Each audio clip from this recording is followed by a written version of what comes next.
Jumuiya ya Kikristo Tanzania CCT mkoa wa Meru KIUKWATA inawakaribisha vijana wote wa sekondari na vyuo katika mkutano wa 32 wa UKWATA, yani Easter Conference, itakayofanyika Ailanga Junior Seminary kuanzia tarehe 2 hadi 6 mwezi wa 4 mwaka 2026.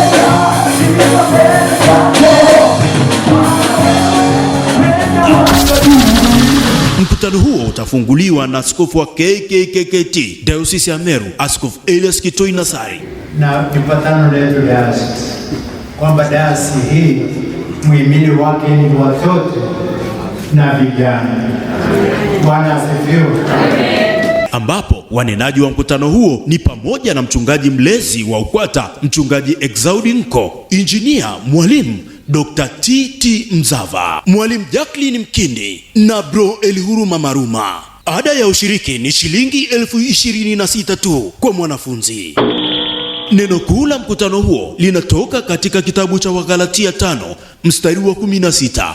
Basi enendeni kwa Roho. Usikiapo tangazo hili, mweleze na mwingine. Wote mnakaribishwa.